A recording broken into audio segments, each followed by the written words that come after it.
Bueno, vamos con la tercera unidad, ¿no? De esta primera evaluación. Si en las dos anteriores nos hemos centrado sobre todo en el tema político, ¿no? En la evolución política del mundo y el origen del mundo contemporáneo a partir de finales del siglo XVIII, ¿no? Y siglo XIX sobre todo. Hemos hablado un poquito de economía y también un aspecto social que sería el movimiento obrero.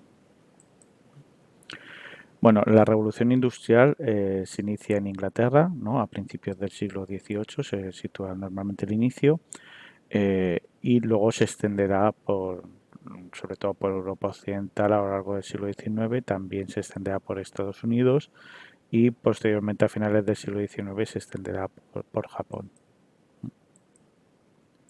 Bueno, los vídeos ya los hemos visto en clase.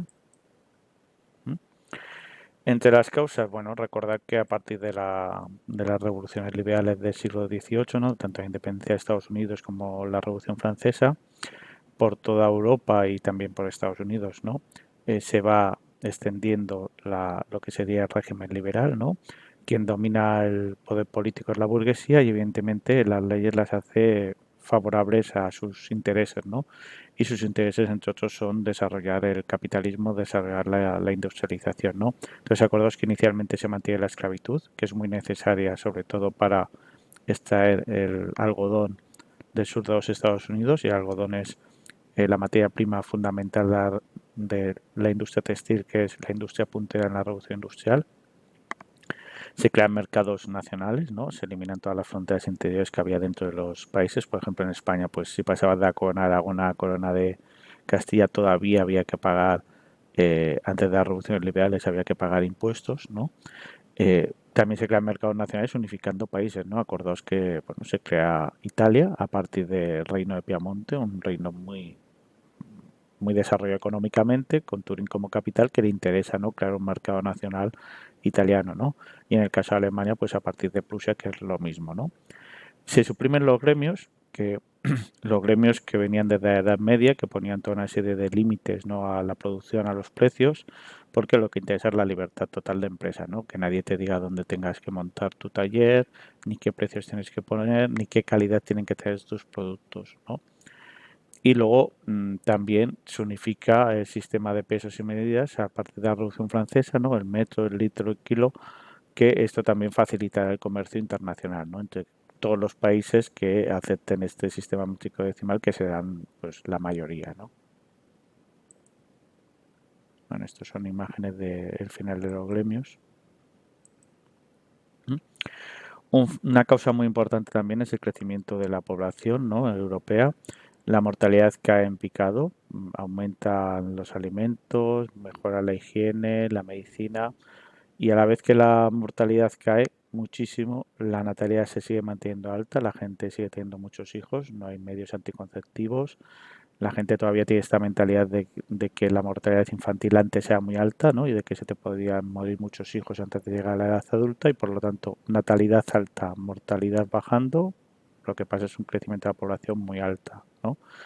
Claro, este crecimiento de la población, cuanto más desarrollo es el país, más grande será, ¿m? Y facilitará tener mano de obra barata y consumidores para los productos de la revolución industrial. ¿M? Todo esto no sería posible si no hubiese mejorado la agricultura, ¿no? Eso es lo que va a permitir mejorar la alimentación, ¿no? Sistema Norfolk, que es rotación de cultivos que permite que se elimine el barbecho, ¿no? Las tierras sin cultivar, porque si se cultiva cereal, plantas de raíz, cereal y luego plantas forrajeras, no es necesario dejar descansar la tierra. Con esta rotación siempre puedes cultivar todo, ¿no? A la vez hay un proceso de privatización de las tierras, ¿no? Mediante en Inglaterra las enclosurat, que obligan a cerrar las tierras y que muchos que tienen pequeñas propiedades las abandonan porque no les sale rentable cerrarlas. Las desamortizaciones, ¿no? En las cuales se quitan las tierras a la iglesia, a los municipios, y pasan a ser subastadas, ¿no? Y pasan a ser de propiedad privada, lo cual hace que esta gente, ahora siendo propietaria de las tierras, invierta más en su mejora. Todo esto va a significar una mejora de la agricultura unida también a la mejora en la maquinaria, ¿no? Con la introducción de nuevas máquinas, la máquina de vapor también va a ayudar, ¿no? O máquinas más sencillas como esta asembladora mecánica que van a permitir un aumento de la producción y la productividad agrícola.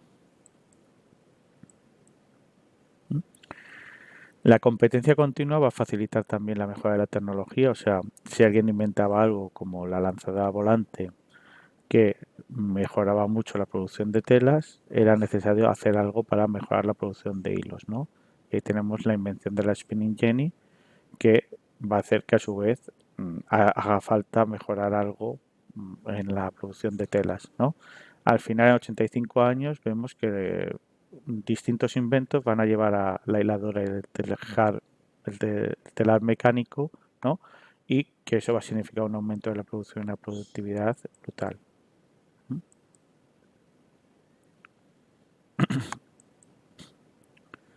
Bueno, aquí se ve un poco desde, fijaos, el principio del siglo XVIII se utiliza para hilar la rueca, el telar manual, ¿no? Que tenéis aquí, luego la lanzadera volante va a permitir, va a ser el inicio del cambio, ¿no? Dentro de esta producción, ¿no?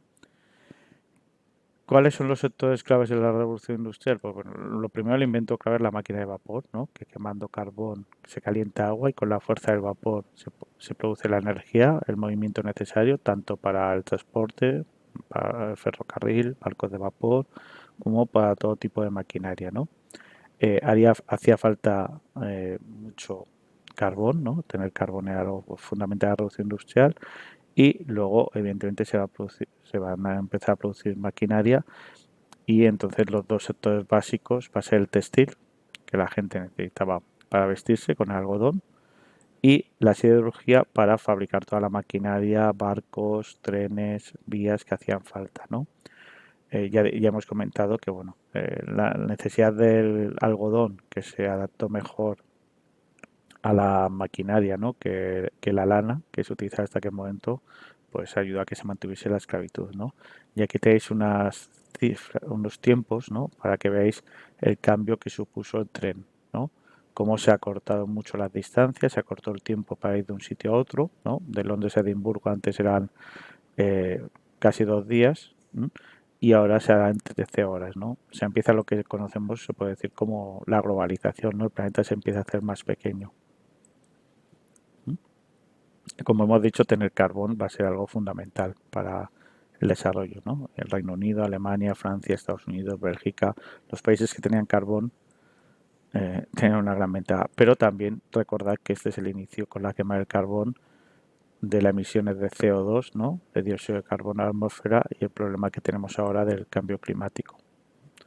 Aquí veis como poco a poco el algodón gana la lana, aunque veis que la producción de las dos cosas sube. O sea, la demanda y la producción de textil va a aumentar mucho, ¿no? Y aquí tenéis el primer ferrocarril de Stephenson. Otra cosa que va a ser necesaria es mejorar los sistemas de financiación. Cada vez va a hacer falta más capital, más dinero, ¿no? Para montar las fábricas, la maquinaria, y eso va a hacer que se desarrolle todo el sistema bancario, el sistema de sociedades anónimas, lo que es la bolsa, ¿no? Para poder conseguir más dinero, más capital para poder desarrollar la industria. Se pasa de una economía de autosuficiencia y de una agricultura de autosuficiencia donde se producía solo para la gente del lugar a una agricultura y una economía comercial de mercado para vender y comprar a otros lugares. Por ejemplo, aquí una cosa que se crea en el siglo XIX que tenéis aquí es el Banco de España. Y todo esto supone también el, el paso de una sociedad agraria y rural, ¿no? A una sociedad industrial y urbana. El eso rural comienza, aunque todavía la población sea mayoritariamente rural en todos los países, poco a poco las ciudades se van creciendo y hasta llegar a lo que tenemos ahora, que la mayor parte de la población mundial vive en ciudades, ¿no? Y aquella sociedad estamental que había es sustituida por una sociedad de clases en la que lo único que importa es el dinero, ¿no?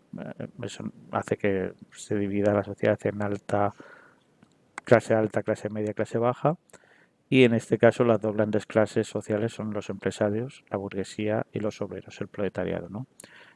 Las condiciones de los obreros, como habéis visto, o como podéis ver en Dines, son muy duras, ¿no?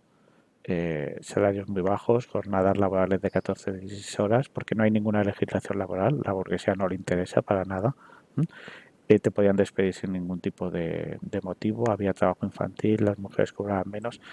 Y claro, eso da lugar, por ejemplo, a esta crítica, ¿no? Donde veis que los obreros mantienen a todo el sistema, ¿no? Algunos ya se han salido a protestar, hay trabajo infantil, se ven niños, un niño muerto fuera, y la burguesía vive estupendamente, además protegida por el ejército. La iglesia también cumple su función manipulando, manteniendo tranquila a la gente para que no se rebelen y subleven contra esta situación, y los gobiernos están al servicio de la burguesía, ¿no? No obstante, lo que manda y está arriba del todo es el dinero. Y bueno, este tema de España lo dejo para otro vídeo. Salud.